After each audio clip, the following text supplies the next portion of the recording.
Hello, cheers for dropping by. It's finally here. So, don't really need to introduce this car. We all know what this is. So, the YZ 870C Super Dogfighter. I've never actually owned one of these or any of the variants to race. I did briefly have a 94, which I planned to race, but never got around to racing it. So, as soon as I found out this was coming out, knew I had to have one. Obviously now we know that apparently Yokomo have had to totally retool this car to make it. They don't have any of the original tooling, so there are some differences, and we're going to have a look at what they are, because I do happen to have an original that one of my good buddies has lent me. This actually gets raced and used. Does have a few little mods, so it's not completely stock.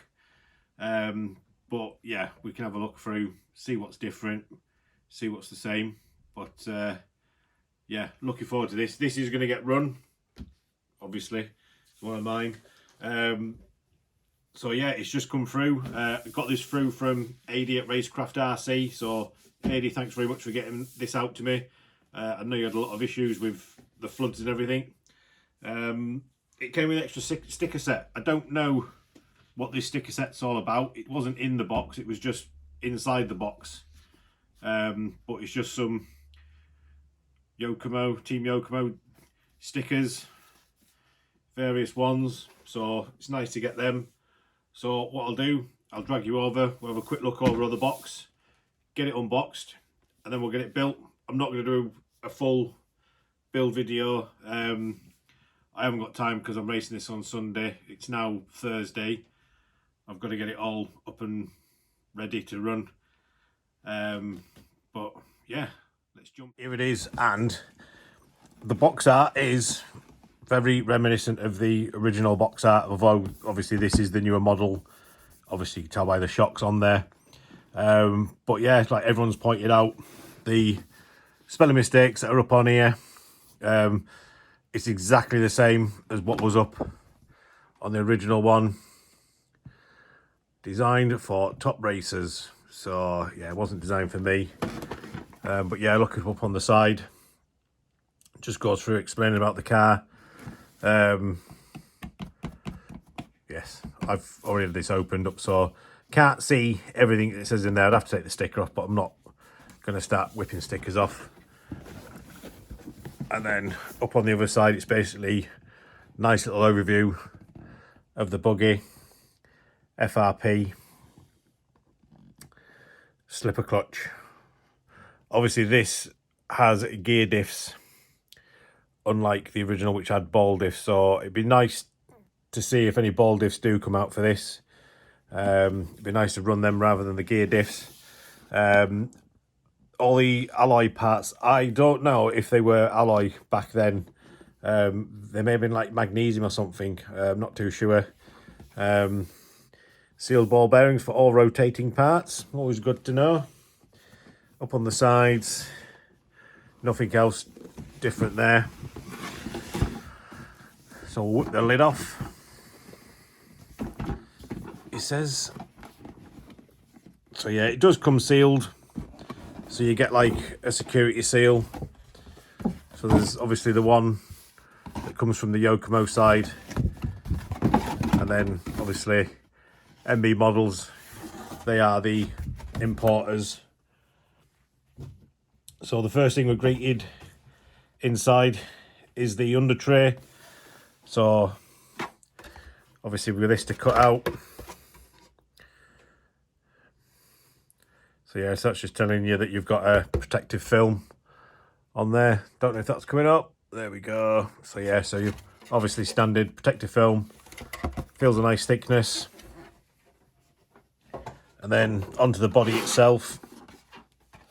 And again, it does look very much like the original. Got the little roof scoop. Side pods, you could always, obviously if you only have a race indoors, you could obviously cut these out if need be. Stick them to one side. Your wheels, so it comes with the pink wheels. I'm guessing these aren't going to be 2.2s. No, definitely not 2.2s. So those are your 2.2. Yeah, we've got 2.2 wheels from JC Racing Products.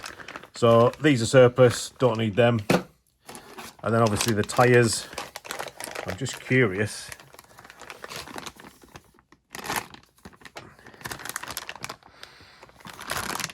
If you do a bag sniff test, it's very rubbery. So yeah, so they are a nice looking classic style. Got the hot laps writing on there.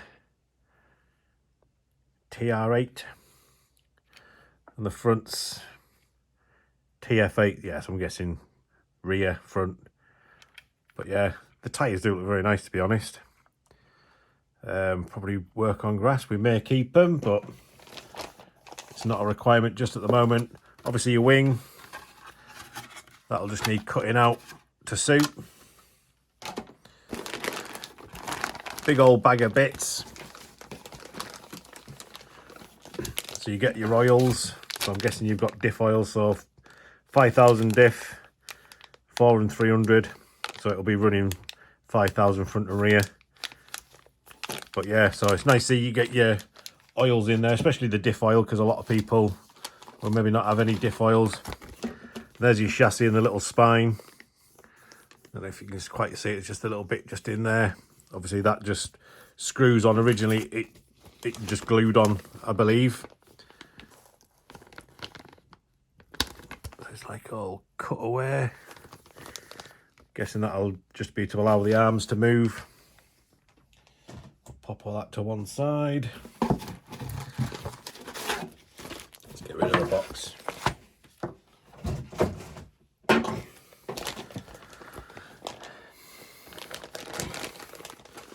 So, supplement. Yeah, this is what everyone's been mentioning. Let's have a quick look at this. Vintage Fun Meeting.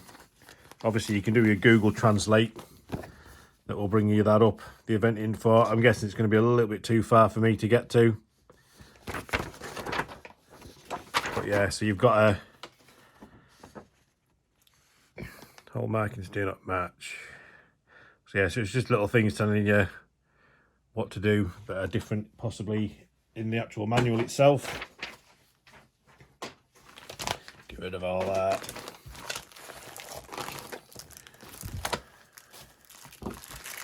Have a look what all this is.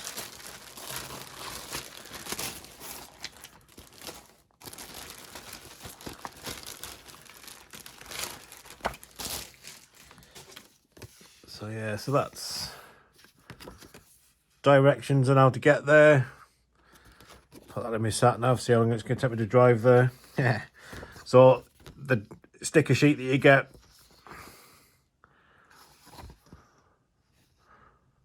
all very reminiscent. Got the proper old Yokomo sticker in. No idea. And then a Yokomo catalogue. Everything in there. We're not going to go through that. And then more bagged stuff.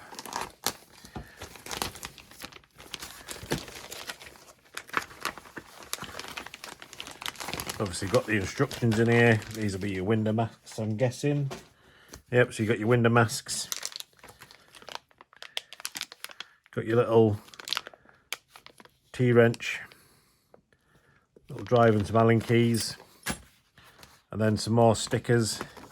So obviously you've got the opportunity for doing something different with your body with the sticker sheets.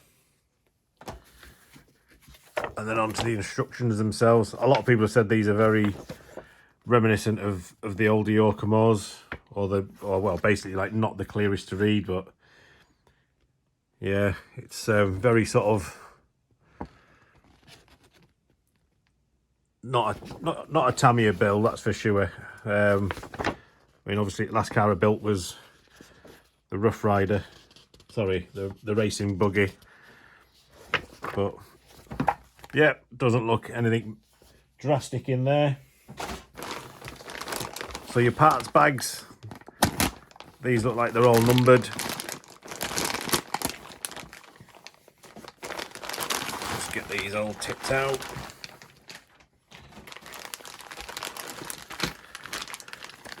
So yeah, so there's all your metal components, or the bulk of them.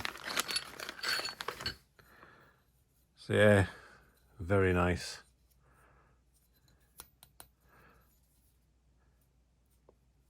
Can't wait to get this thing built. Pop that back in there, then we know where we're all coming from. Bag one anyway, that's all right. So all your plastics, they've got the same look of the originals.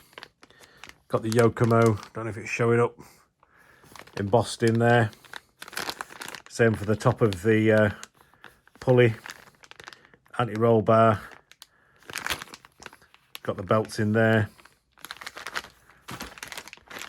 The arms. I was watching Andy's video and he mentioned about the arms, that they look very similar, but there is a front and a rear.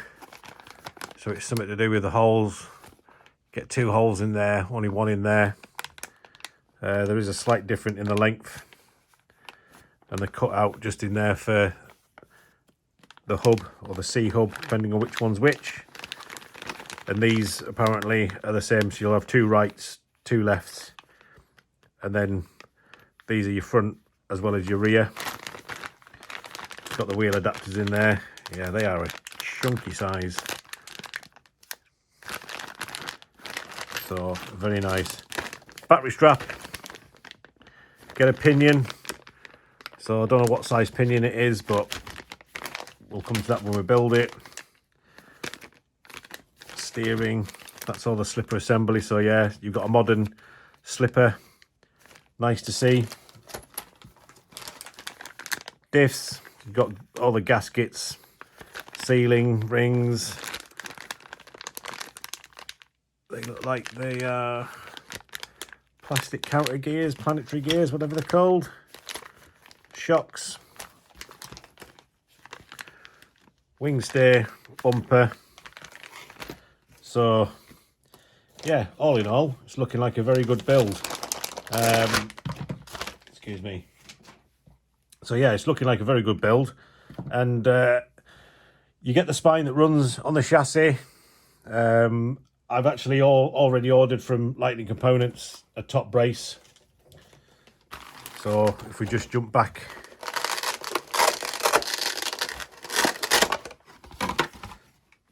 to this one, so obviously this isn't quite stock.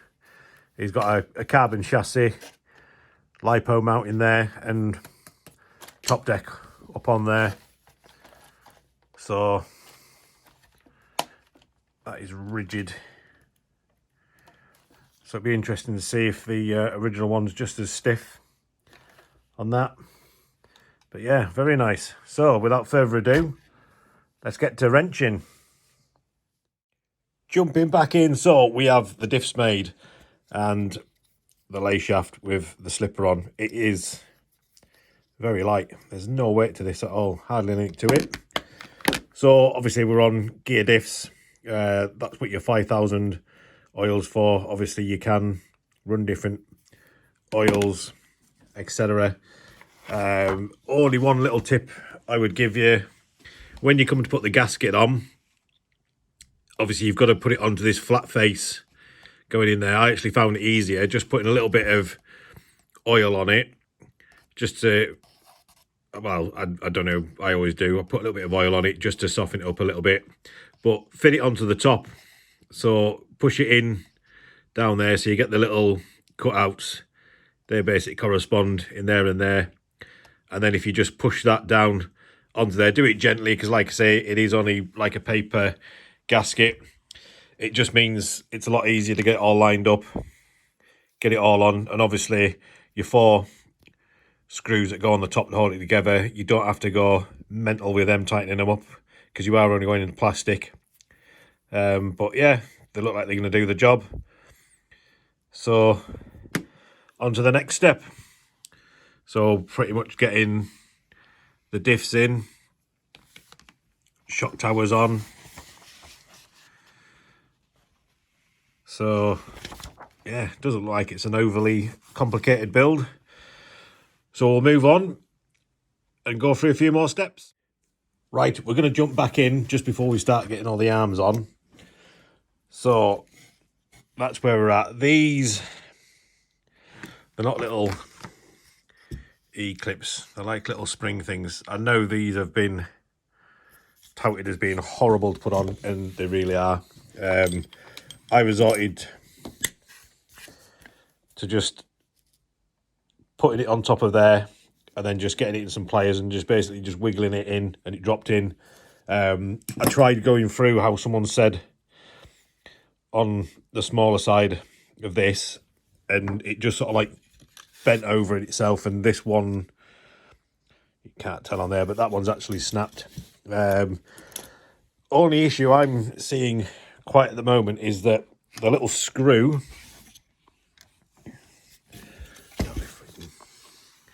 shed any light on it, but there's a little countersunk fitting that goes on just in there, just right in there, and it's very close to the belt. It's hard to tell if it's actually rubbing. Doesn't seem to be, but yeah, it may just need opening up a little bit more so that the screw can get in, because it just sits ever so slightly proud. But yeah, so rear anti-roll bar on. These aren't your normal M3 screws that hold all that in, which was a little bit odd. But belt tensioner on.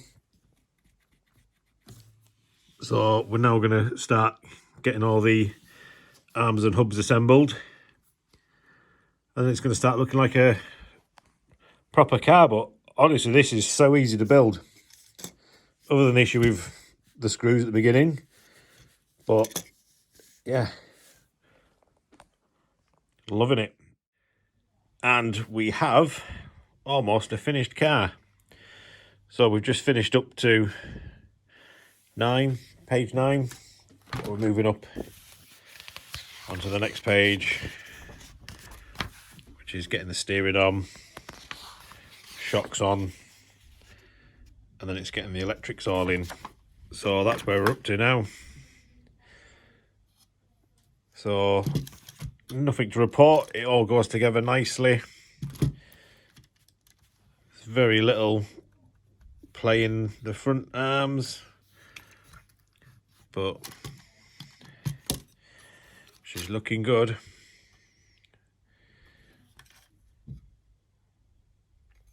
And the roll bar on. So obviously, because you've got the alloy parts there that go through the arm, they should last a while.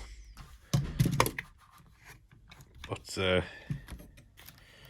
yeah, moving on, get the steering and the shocks on, and then it's going to pretty much look like a whole car. We're going to jump back into the build. So we're pretty much all there now. The shocks are on. They're a little bit tricky to get bled. I mean, that one feels as though it's maybe a bit spongy, but the way that you do it is that you push it all the way. It says to push all the way up, but the trouble is that pushes the piston out of the top of the shock. So I've just put it under. So they're not great. Yeah, we're on carpet anyway, so they may be all right, but to be honest, there's no pistons to change, there's no springs. So what I'll probably end up doing is sourcing some other shocks to run on it, but we're going to run it as the kit. Obviously, I've put stiffer oil in. I haven't gone for the kit oil. On the kit oil as well, it tells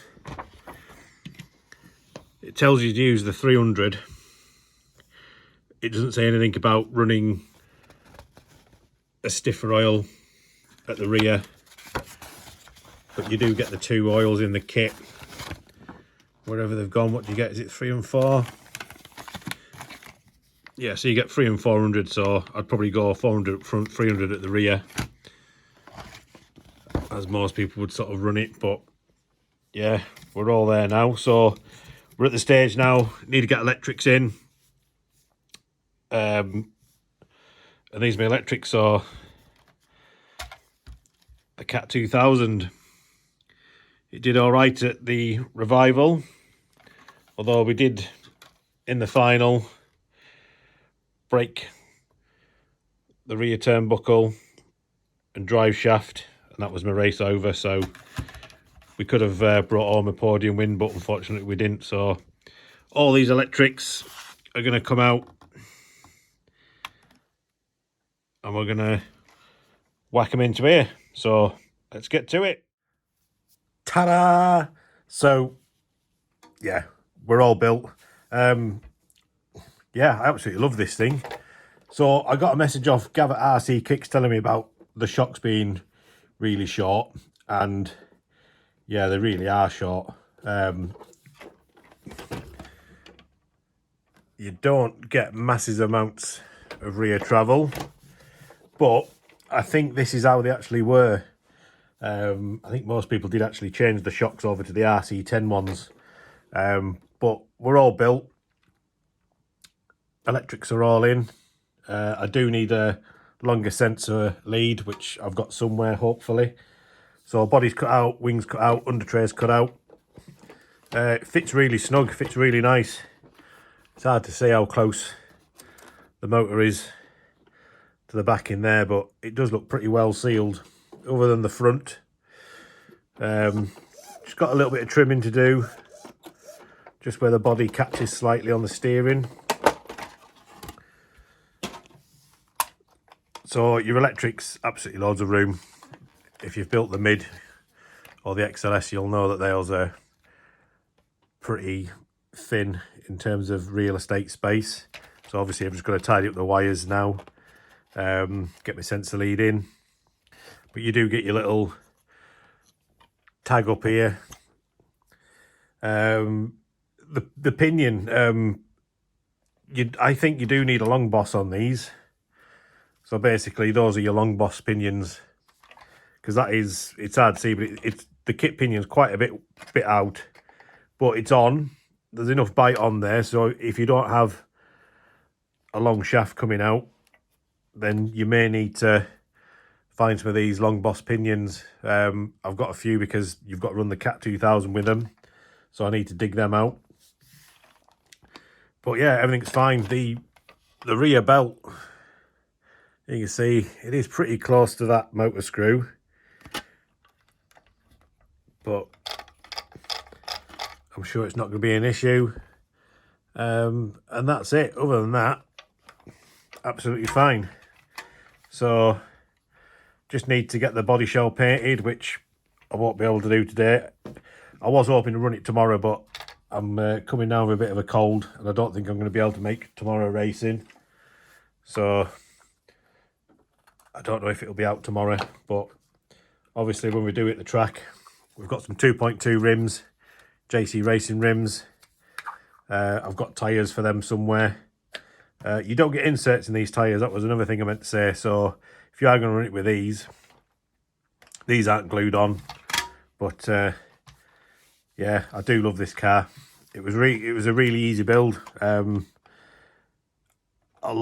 Not a lot easier than the Kyosho, but it was easier than the Kyosho. Maintenance looks pretty simple as well. So getting to your front diffs, 4 screws. I'm guessing that whole bit will then just come off and slide out, and then you can access the diffs, and it's the same on the rear. So maintenance on this, absolutely great. You've still got, hard to see, but the flex on it, quite a bit of flex in there. Obviously we've got a top brace coming from Lightning Components, so once that comes we'll get that fitted. But yeah, I've moved the front suspension out to the outer hole, moved it up into the top, because obviously we're running on carpet, so we don't need mega amounts of suspension travel. I've got the back to do yet. Shock oil wise, 500 at the rear, 600 up front. Piston wise, you only get one set of pistons, 3 holes, so yeah, not the best for tuning options. Obviously the Kyosho, you get a few various ranges, but yeah, can't wait to run it. So I'm going to call this one done, other than the body shell obviously. But I've got an original one, so what I'm going to do, I'm going to do another video. I'll get them next to each other. We'll have a look. And then, yeah, next weekend I might be able to get this out on the track. I'll have to go to Ulverston, have a drive up there, get it on track. But yeah, can't wait to get this on the track. So cheers for watching, guys, as always, and we'll see you soon.